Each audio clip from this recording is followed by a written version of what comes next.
These instructions guide you through a 1-minute mindfulness meditation practice to be done anytime, any place.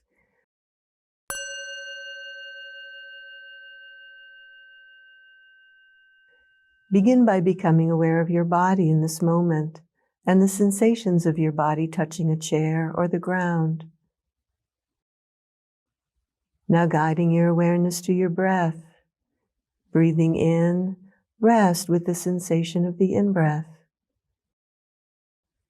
Breathing out, rest with the sensation of the out-breath.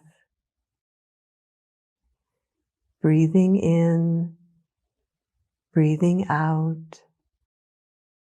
Meeting your experience with acceptance, friendliness, and curiosity. If a thought arises, simply note thinking and return your attention to your breath. Breathing in, breathing out.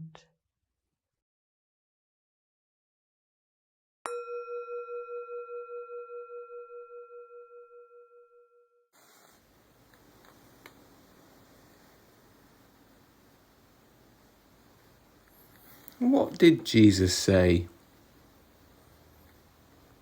That's right, I am the light of the world.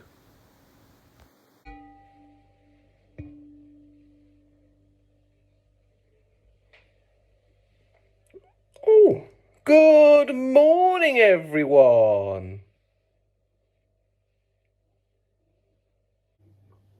I'd like to begin today's collective worship with a story of David and Jonathan. Now, David and Jonathan were great friends. Slapstick Theater, David and Jonathan. This is Jonathan. Hey! Who was the son of King Saul and a warrior in Israel's army. This is David, hey, who would later become the king of Israel. Right. After David defeated a great giant, he was brought before King Saul and he met Jonathan.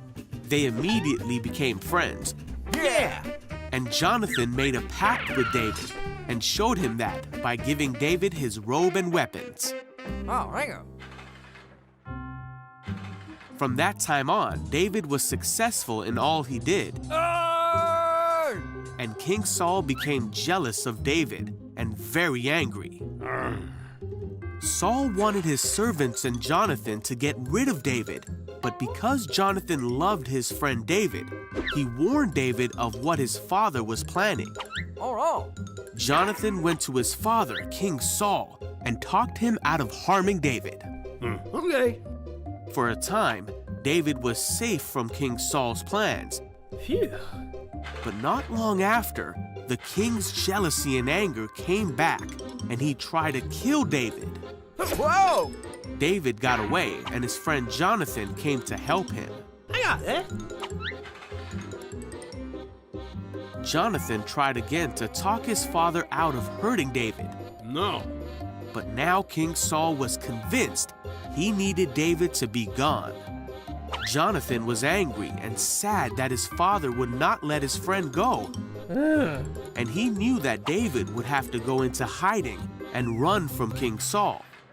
Jonathan met David one last time, and the two cried and said their goodbyes. Jonathan told David to go in peace and that they had a special bond in God's name. Then David left and lived a life on the run from King Saul, and Jonathan returned to the town. Even though they were separated, the two were the best of friends and were an encouragement to one another. Yeah!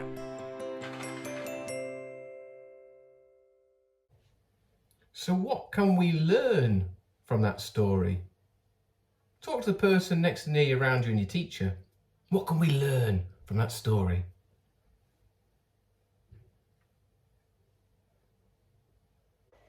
Friends need each other, don't they?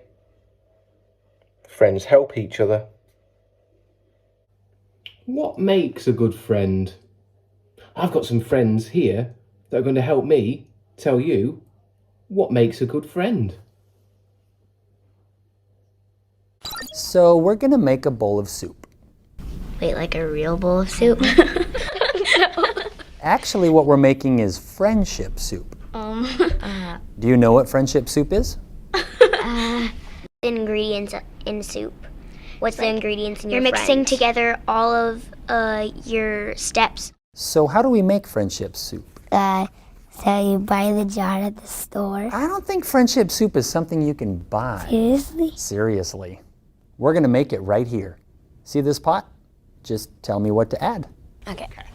My recipe for friendship, I would use like 2 sticks of kindness.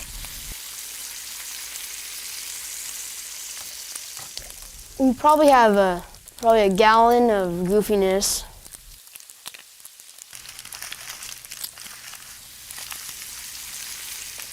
Like 3 cups of having fun.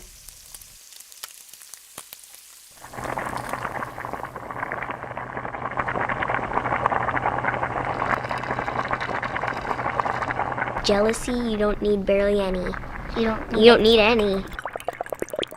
3 pints of honesty, and you stir them all together. How would you describe honesty? Honesty is just being honest to your friends, like not lying to be cool or like them. Just be yourself so they can like you for who you are. Does being honest lead to another ingredient?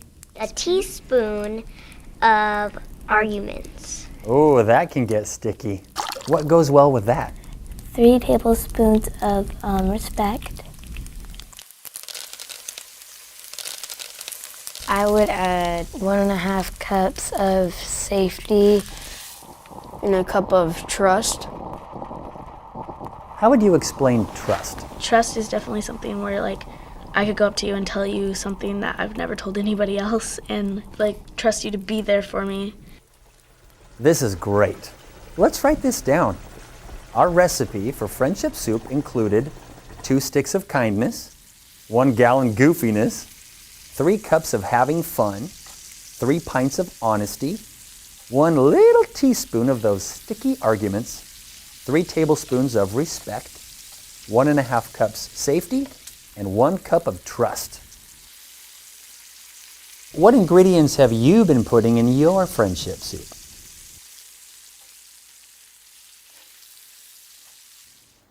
Time for a prayer. And if you'd like this prayer to be your prayer, it's Amen at the end. You're welcome to look at the candle flame, or you can put your hands and your eyes together. Dear Father, I treasure my wonderful friends so much. Thank you for their presence in my life. I ask that you would watch over them and lead them into hope and blessing. I trust that you will protect and hold them when life is hard. Lord, help me to be a good friend to them. Amen. I've had to come out to get my son from Aikido, so I've left the friendship soup simmering in the kitchen. Well, that concludes our collective worship for today. We'll all be back together in the hall for Celebration Assembly tomorrow. Remember, work hard, be kind, look after yourselves, and I'll see you around school.